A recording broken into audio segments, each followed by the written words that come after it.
Hello students, welcome to my YouTube channel. हम लोगों ने अपना मेटल्स एंड नॉन मेटल्स का चैप्टर बहुत अच्छे से कंप्लीट कर लिया है। तो आज हम लोग अपने न्यू चैप्टर को स्टार्ट करेंगे, जो कि है कार्बन एंड कंपाउंड्स। ओके, ये बहुत ही ज़्यादा इंटरेस्टिंग चैप्टर है और बहुत ही ज़्यादा हेल्पफुल भी होने वाला है। तो इसलिए प्लीज़ आप लोग ध्यान से देखिएगा वीडियो को, और जहाँ भी समझ ना आए तो आप लोग कमेंट करके ज़रूर पूछिएगा। ओके, तो चलिए स्टार्ट करते हैं। देखिए, कार्बन के बारे में पहले थोड़ा जान लेते हैं कि क्या है नहीं है। तो देखिए, कार्बन का जो सिंबल है ना, उसको C से डिनोट करते हैं, और उसका जो एटॉमिक नंबर है वो 6 है। ठीक है, और इसका जो इलेक्ट्रॉनिक कन्फिगरेशन है वो 2 और 4 है। ओके, K सेल में 2 और L सेल में 4। अब इसका जो वैलेंस इलेक्ट्रॉन की बात की जाए, यहाँ पे वैलेंस इलेक्ट्रॉन होगा। वैलेंस इलेक्ट्रॉन की बात की जाए तो 4 होगा। ठीक है, अब कैसे इसको निकालते हैं हम लोग, देखिए यहाँ पे लास्ट सेल में इसका 4 इलेक्ट्रॉन है, तो 8 से माइनस करेंगे तो 4 आएगा मेरा। तो मेरा वैलेंसी जो हो गया वो 4 हो गया। ठीक है, देखिए जिस भी एलिमेंट का वैलेंसी अगर 4 हो तो उसको हम लोग बोलते हैं टेट्रा वैलेंसी। ओके, अब आइसोटॉप्स ऑफ कार्बन, कार्बन के कितने आइसोटॉप्स हैं, तो 2 हैं। आइसोटॉप्स का मतलब होता है कि जिस भी एलिमेंट का जो एटॉमिक नंबर होता है वो सेम हो, बट मास नंबर डिफरेंट हो। ओके, तो देखिए यहाँ पे एटॉमिक नंबर 6 है, बट यहाँ पे मास डिफरेंट है, तो इसी को हम लोग बोलते हैं आइसोटॉप। ठीक है, यहाँ पे देखिए क्या है, radio active isotopes of carbon. अब रेडियो एक्टिव आइसोटॉप्स क्या होते हैं, वैसे एटम या फिर वैसे एलिमेंट जिसका जो न्यूक्लियाई है ना वो अनस्टेबल होता है, वो स्टेबल नहीं रहता है। ठीक है, तो इसका जो रेडियो एक्टिव आइसोटॉप्स है वो है आपका C614। तो देखिए ये सब वन वर्ड में या फिर मल्टीपल चॉइस क्वेश्चंस में पूछ सकता है, तो इसीलिए आप लोग को ध्यान देना है। उसके बाद क्या है, एलोट्रॉप ऑफ कार्बन्स। कार्बन्स के कितने फॉर्म है भाई, तो ग्रेफाइट, डायमंड एंड बकमिनिस्टर फुलेरेंस। तो इसके आगे हम लोग डिटेल्स में पढ़ेंगे, तो अभी आप लोग को सिर्फ नेम जानना है। अब आगे आइए देखते हैं क्या है physical properties of carbon. Carbon के फिज़िकल प्रॉपर्टीज़ क्या क्या हैं। तो जो मेरा फर्स्ट पॉइंट है वो है they are poor conductor of electricity. मतलब कार्बन जो है वो इलेक्ट्रिसिटी को कंडक्ट नहीं करता है। ठीक है, सेकंड क्या है, they have low boiling and melting point. इसका मेल्टिंग पॉइंट और बॉइलिंग पॉइंट बहुत ही ज़्यादा कम होता है। Third, they exist either gaseous state और लिक्विड स्टेट। कार्बन जो है या तो गैसियस या तो लिक्विड स्टेट में एग्जिस्ट करेगा। और ये क्या है, जनरली जो है सॉल्यूबल होता है ऑर्गेनिक सॉल्वेंट में। ओके, ऑर्गेनिक सॉल्वेंट में कार्बन क्या है, सॉल्यूबल होता है। कार्बन कंपाउंड और कोवैलेंट इन नेचर। कार्बन जो है वो उसका नेचर कैसा होता है, तो कोवैलेंट होता है। अब कोवैलेंट कंपाउंड क्या होते हैं, देखिए जब भी दो या दो से ज़्यादा नॉन मेटल जो है वो अपने वैलेंस इलेक्ट्रॉन को शेयर करके एक कंपाउंड फॉर्म करते हैं, बॉन्ड के फॉर्म में कंपाउंड फॉर्म करते हैं, तो उसी को हम लोग बोलते हैं covalent compound. Okay, I hope आप लोग को यहाँ तक क्लियर होगा। अब देखिए यहाँ पे क्या है, formation of covalent compound of a carbon. Carbon का कोवैलेंट कंपाउंड कैसे फॉर्म होता है। ओके, तो यहाँ पे क्या है, carbon formed covalent compound bye the sharing of valence electrons, है ना। कैसे फॉर्म करेगा कार्बन, अपने वैलेंस इलेक्ट्रॉन को शेयर करके। अब कार्बन के पास कितने वैलेंस इलेक्ट्रॉन होते हैं, 4। To attain completely filled outer shell और नोबल गैसेस कन्फिगरेशन।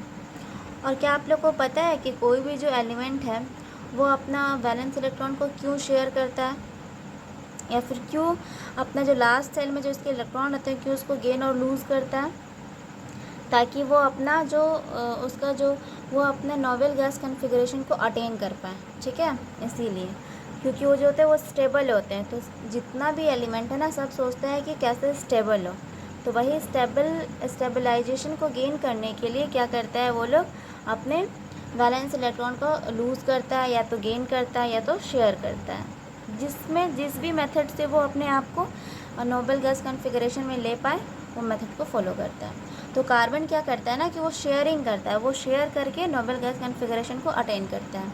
अब एग्जांपल देखिए, यहाँ पे मीथेन मॉलिक्यूल के एग्जांपल दिया गया है। तो यहाँ पे क्या है कि it is the smallest molecule और हाइड्रोकार्बन और कार्बन। ये मीथेन जो है ना वो आपका सबसे स्मॉलेस्ट मॉलिक्यूल है। ओके, जो कि कार्बन और हाइड्रोजन के बॉन्ड से बनता है। अब यहाँ पे क्या है, इसका जो मॉलिक्यूलर फार्मूला होता है वो होता है 4। क्यों? क्योंकि कार्बन के पास तो वैलेंस इलेक्ट्रॉन कितना है, 4 है, तो उसको 4 चाहिए, 4 हाइड्रोजन एटम चाहिए जिसके साथ वो शेयरिंग कर पाए। तो यहाँ पे देखिए आप लोग, ये आपका कार्बन है और ये जो कार्बन के साइड में जो डॉट दिया हुआ है वो कार्बन के वैलेंस इलेक्ट्रॉन है। अब इसके पास 4 है तो इसको 4 हाइड्रोजन एटम चाहिए ताकि वो शेयरिंग कर पाए, और हाइड्रोजन का वैलेंसी कितना होता है, 1 होता है। तो हाइड्रोजन का देखिए सारे हाइड्रोजन के पास 1 1 है अपना। अब ये क्या कर रहे हैं, शेयर कर रहे हैं, ठीक है। इस स्ट्रक्चर को हम लोग बोलते हैं इलेक्ट्रॉन डॉट स्ट्रक्चर, क्लास 9 में भी पढ़ा होगा आप लोगों ने। अब देखिए, अब यही आपको जो शेयरिंग है ना, ये ऐसे करके ये अगर इसको ज्वाइन कर देंगे तो ये लाइन के फॉर्मेशन में होगा और इसी को हम लोग बॉन्ड बोलेंगे। और ये है आपका मीथेन का स्ट्रक्चरल फार्मूला, ये है dot formula, electron dot structure, और ये है स्ट्रक्चरल फार्मूला। तो आई होप आप लोग को यहाँ तक बहुत अच्छे से समझ में आ गया होगा। अगर कहीं भी आप लोग को कन्फ्यूज़न हो तो प्लीज़ कमेंट ज़रूर करें। अब देखिए आगे क्या है, कोवैलेंट बॉन्ड। कोवैलेंट बॉन्ड क्या है अभी आगे बताएं, फिर से एक बार देख लीजिए यहाँ पे क्या है, the bond which are formed by the sharing of an electron pairs. कैसा बॉन्ड, जो इलेक्ट्रॉन पेयर को शेयर करके बनता है। Between 2 atoms are known as covalent bond, है ना, 2 एटम के बीच में। अब यहाँ पे क्या है आपका, टाइप्स ऑफ कोवैलेंट बॉन्ड। कितने तरह के कोवैलेंट बॉन्ड है, सिंगल कोवैलेंट बॉन्ड, डबल और ट्रिपल। तो आपको यहाँ पे 3 तरह के कोवैलेंट बॉन्ड को पढ़ना है। तो फर्स्ट आते हैं सिंगल कोवैलेंट बॉन्ड। ये क्या होता है,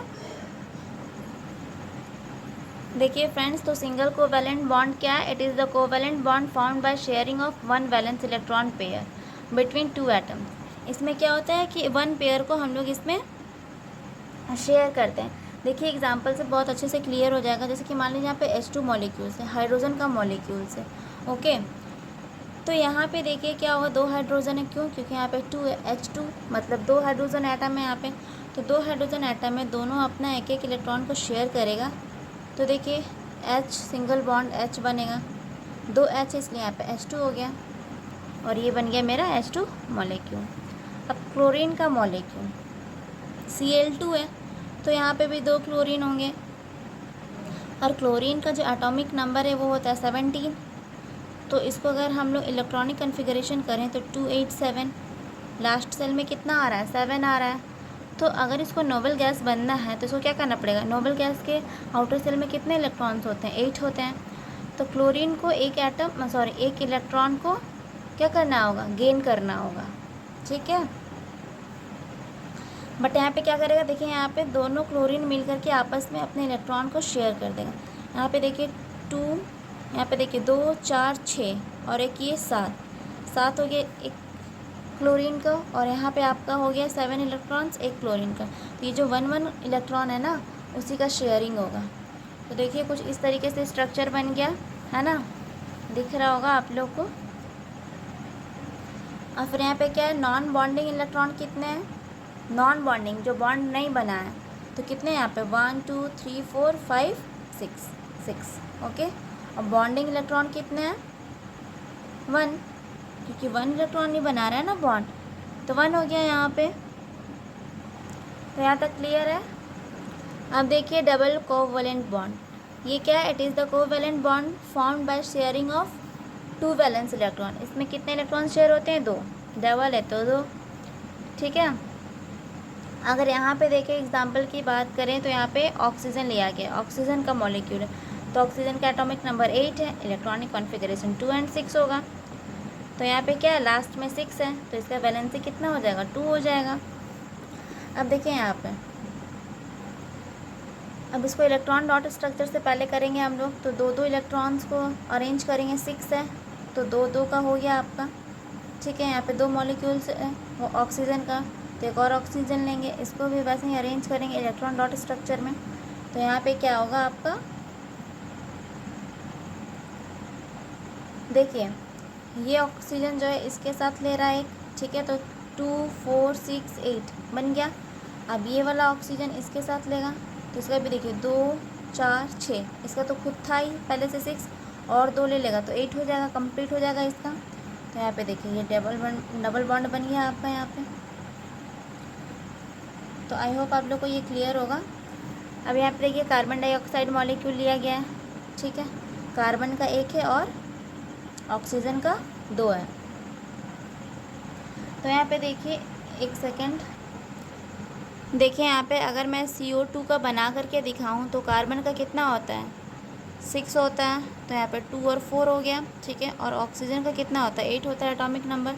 तो इसका कितना हो जाएगा आपका, 2 और 6, ठीक है। यहाँ पे अब देखिए यहाँ पे ऑक्सीजन कितना है, 2 है, और कार्बन कितना है, 1 है। तो कार्बन को बीच में रखिए और यहाँ पे ऑक्सीजन लगाइए और यहाँ पे भी ऑक्सीजन लगाइए, ओके, ठीक है। ऑक्सीजन के लास्ट में कितना है, 6, तो 2 4 और यहाँ पे 6, 1 2 3 4 5 6, ठीक है। अब यहाँ पे देखिए कार्बन का कितना है, 4 होता है। तो इसमें आपको क्या करना है, इस बार अलग अलग नहीं करना है, इस बार आप लोग को ऐसे करना है, पेयरिंग में करना है इसको। और फिर यहाँ पे 2 4 और 6। देखिए अगर आप इस साइड बनाइएगा ना तो आपको फिर ऐसे सर्कल करने में प्रॉब्लम होगा, इसीलिए जिस साइड है इलेक्ट्रॉन उसी साइड दूसरे एटम का भी इलेक्ट्रॉन को बनाना है। अब ये कैसे करेगा, ऑक्सीजन अपना कैसे कंप्लीट करेगा, ऐसे, ठीक है।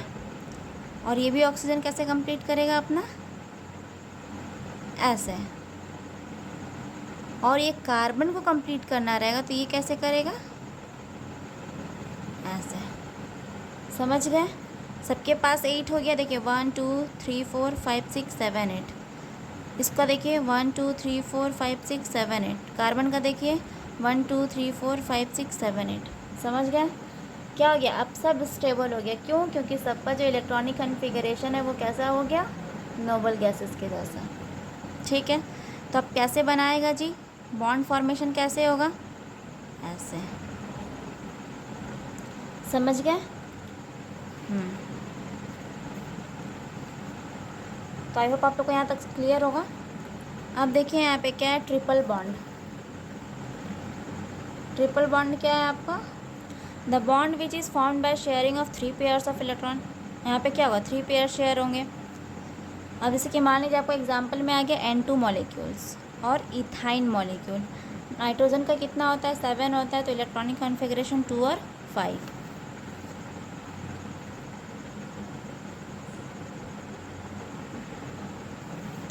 तो देखें यहाँ पे नाइट्रोजन का क्या है, नाइट्रोजन का कितना होता है, 5 होता है लास्ट सेल में इलेक्ट्रॉन्स। तो कैसे अरेंज करेंगे यहाँ पे, देखिए मैं आपको यहाँ पे समझाती हूँ।